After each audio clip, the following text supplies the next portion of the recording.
নমস্কার দর্শক বন্ধুরা, রেস স্পোর্টসের পর্দায় আপনাদের সকলকে স্বাগত। এই মুহূর্তে আমরা দাঁড়িয়ে রয়েছি কলকাতার এক পাঁচতারা হোটেলে এবং আপনারা জানেন যে কলকাতা লিগ শুরু হতে হাতে মাত্র আর একদিন এবং তারপরই শুরু হয়ে যাবে কলকাতার লিগ। এবং সেই কলকাতার লিগের আগে এই একটা উদ্বোধনী অনুষ্ঠান ছিল এই কলকাতার পাঁচতারা হোটেলে, এবং যেই হোটেলে আজকে কিন্তু একটা বড়সড় ঘোষণা করেছেন পশ্চিমবঙ্গ রাজ্যের ক্রীড়ামন্ত্রী অরূপ বিশ্বাস। তিনি আইএফএ সচিব অনির্বাণ দত্তকে সঙ্গে নিয়ে ঘোষণা করেছেন যে আগামী মরশুম বাংলার সন্তোষ ট্রফি দলের আবারও কোচিং এর জন্য দায়িত্ব দেওয়ার জন্য তিনি নাম ঘোষণা করেছেন সঞ্জয় সেনের। আপনারা জানেন যে গত মরশুম সঞ্জয় সেনের হাত ধরেই কিন্তু বাংলা সন্তোষ ট্রফি চ্যাম্পিয়ন হয়েছিল, যেই কারণের জন্যই আবারও কিন্তু তাকে প্রস্তাব দেওয়া হয়েছে পরবর্তী মরশুম বাংলা সন্তোষ ট্রফি দলের দায়িত্ব নেওয়ার জন্য। এবং সেই দায়িত্ব পেয়ে স্বাভাবিকভাবেই সঞ্জয় সেন তিনি যথেষ্ট বেশি উচ্ছ্বসিত। তবে তিনি যেটা বলছেন যে বাংলা দলের দায়িত্ব পাওয়াটা সত্যি একটা গর্বের বিষয় এবং তার হাত ধরে গত বছর চ্যাম্পিয়ন হয়েছিল বাংলা দল। তবে তিনি এখন পুরো জিনিসটাকেই ভেবে দেখবেন, তার কাছে যে প্রস্তাবটা গেছে সেটাকে তিনি সত্যি ভাববেন এবং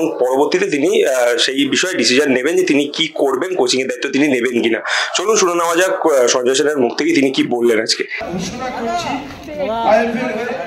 আইএফএর সভাপতি এবং সম্পাদক দুজনেই রয়েছে, সম্পাদক সেক্রেটারি, এই যে দুজনেই রয়েছে আমাদের বাংলার আগামী বছরে সন্তোষ ট্রফির কোচ আবার শ্রী সঞ্জয় সেন।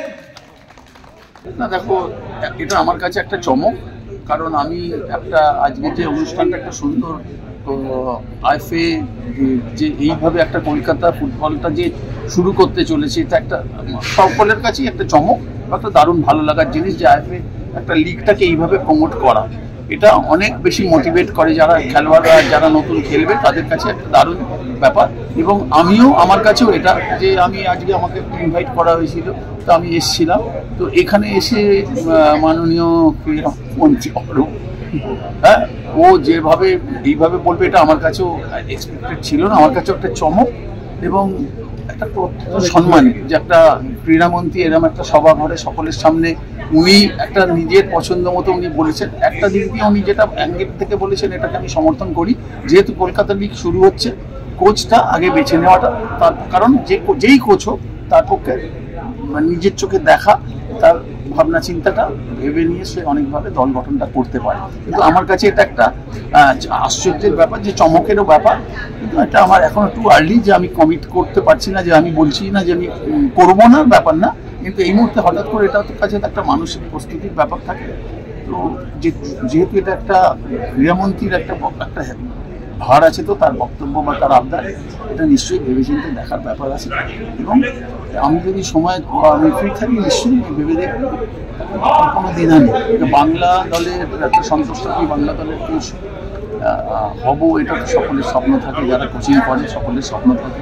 এখনো একটু আর্লি এটা আমার পক্ষে জানানোটা যে হ্যাঁ আমি করছি এরকম কিছু না। কিন্তু আমি এটাও বলছি যে আমি করবো না এরকম কোনো কথা আমি বলতে পারি না এখানে, দেখা যাক। কারণ যেহেতু হঠাৎ করে এইভাবে এটা এসছে প্রস্তাবটা আমার কাছে, সেটার সাথে দ্বিধার ব্যাপার না। ব্যাপার হলো যদি আমি এখানেও হ্যাঁ বলে দিই, এরপরেও যদি ভারতীয় দলের কোনো প্রস্তাব আসে তখন তো অগ্রাধিকার অনুযায়ী ওটা প্রেফারেন্স সবাই পাবে। সেখানে যে এইমাত্র যে মাননীয় ক্রীড়ামন্ত্রী যেটা বললো ও দ্বিগুণ আনন্দিত হবে।